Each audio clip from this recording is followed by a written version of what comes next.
He titulado este vídeo Loarre y el origen del reino de Aragón.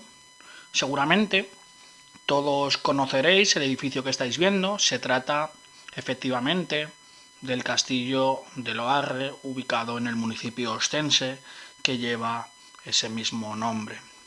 En este vídeo pretendo no tanto explicar el castillo, sino vincularlo directamente con la conformación, con el origen del reino de Aragón. Se trataría no tanto de analizar arquitectónica o artísticamente el castillo de Loarre, sino responder por qué Loarre y una segunda pregunta muy interesante: ¿por qué en Loarre? El castillo de Loarre fue mandado construir en el siglo XI por orden de Sancho III. Sancho III el Mayor, rey de Pamplona entre el 1004 y el 1035. Sancho III es el padre del que se considera el primer rey de Aragón, Ramiro I. Este será quien, tras la muerte de su hermano Gonzalo, sume el condado originario de Aragón, los territorios del Sobrarbe y la Ribagorza, coronándose rey de Aragón, el Sobrarbe y la Ribagorza, en definitiva, rey de Aragón. Es, por tanto, el año 1035, a la muerte de Sancho III, cuando, fruto de la unión de unos territorios montañeses, como podéis ver en el mapa, se va a dar inicio al reino de Aragón, realidad política que se va a extender hasta los decretos de nueva planta a principios del siglo XVIII, es decir, desde el siglo XI, en el que nos ubicamos, hasta el siglo XVIII. ¿Por qué en Loarre? Es decir, ¿por qué ubicó en esta zona Sancho III el Mayor su castillo? Fijaos en el mapa. Loarre constituye la primera línea de defensa fronteriza del territorio pamplonés, pues no hemos de olvidar que los condados que después formarían el reino de Aragón estaban bajo custodio del rey de Pamplona, quedando, por lo tanto, Loarre prácticamente como la primera defensa al sur del frente a los territorios musulmanes. Territorios musulmanes, estos bajo la órbita de la poderosa taifa o reino musulmán de Saracusta o Zaragoza. Quienes lo hayáis visitado os habréis dado cuenta de que se trata de una zona abrupta, de una zona incómoda, de una zona sin duda de difícil acceso. Imaginaos lo que sería en el siglo XI.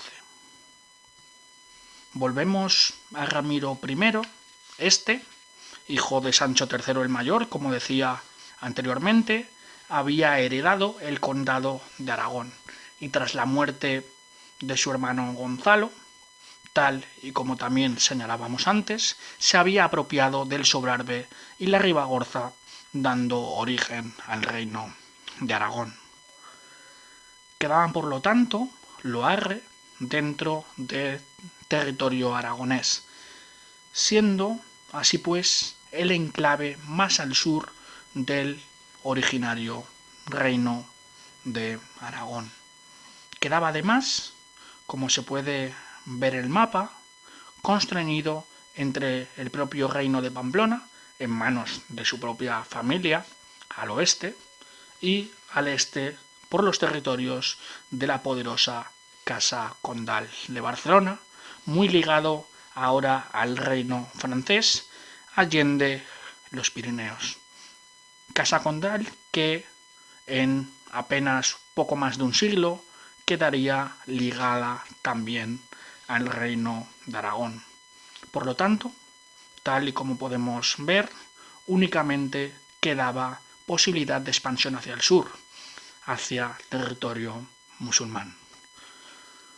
Concretamente, Ramiro I va a tratar de hacerse con la poderosa plaza de Barbastro, teniendo primero que tomar, evidentemente, Graus. Recupero la imagen anterior porque me permite visibilizar mejor lo que os voy a contar. En esta imagen vemos muy claramente que tenemos una serie de reinos cristianos al norte.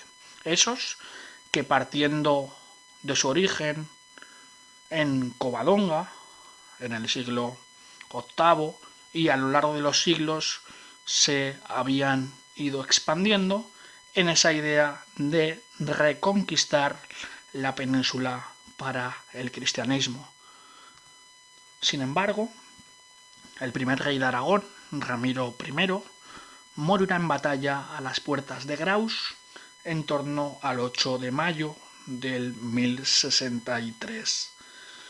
Dicen las crónicas que un sarraceno, vestido de cristiano, le clavó una lanza que le provocará la muerte en un par de días. Este sarraceno formaba parte del ejército musulmán encabezado por la taifa de Zaragoza. Pero no estaba sola la taifa de Zaragoza.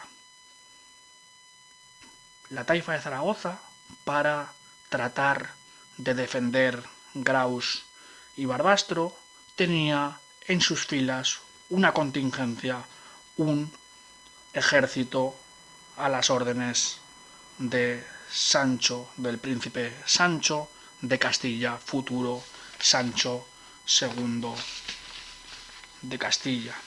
Y entre esas tropas cristianas, entre esas tropas castellanas, encontramos al famoso Rodrigo Díaz de Vivar, el llamado el Cid Campeador. Rompe esto claramente con el mito de la reconquista que veíamos antes claramente en el mapa.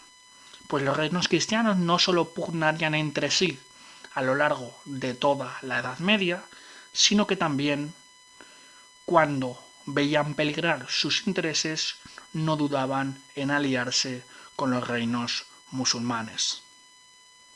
Y aquí, en el siglo XI, donde nosotros nos ubicamos, Castilla, el reino de Castilla, entendemos que no veía con buenos ojos la expansión del recién inaugurado reino de Aragón. Tanto que lucharían del lado de los musulmanes, dando muerte, tal y como contábamos, a Ramiro I, el primer rey de Aragón, en el 1063 a las puertas de Graus. Voy cerrando con las dos preguntas que lanzábamos. ¿Por qué Loarre? Loarre constituye un elemento fundamental para entender el origen del reino de Aragón. ¿Por qué? Porque es mandado construir por Sancho III el Mayor, padre del que será el primer rey de Aragón.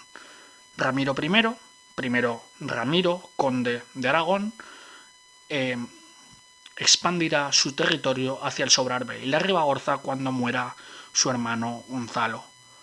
De esa expansión, fruto de esa expansión, nacerá el reino de Aragón, quedando Loarre en manos de el rey Ramiro de Aragón.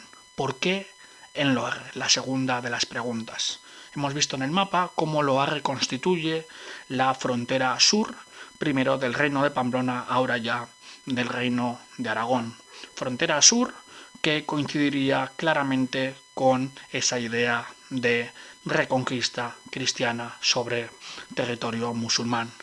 Pero vemos también, de hecho, no hace falta que avancemos mucho en el tiempo, como ya en el primer reinado de el nuevo Aragón, del nuevo reino de Aragón, su primer rey, Ramiro I, va a morir en batalla tratando de tomar Graus. frente a la taifa de Zaragoza.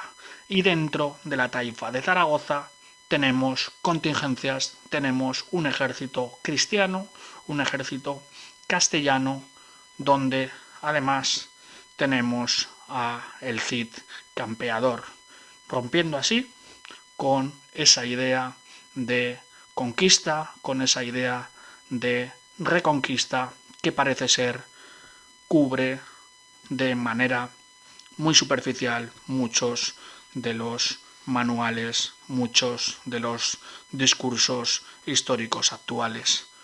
No podemos hablar de reconquista cuando vemos que en su primera ola expansiva, ola expansionista del reino de Aragón hacia el sur, apenas unas decenas de kilómetros, en ese primer enfrentamiento entre el reino de Aragón y territorio musulmán, tenemos dentro de los ejércitos musulmanes liderados por la taifa de Zaragoza, por el reino musulmán de Zaragoza, tenemos contingentes, tenemos militares, tenemos un ejército castellano, donde a su vez se encuentra el Cid campeador.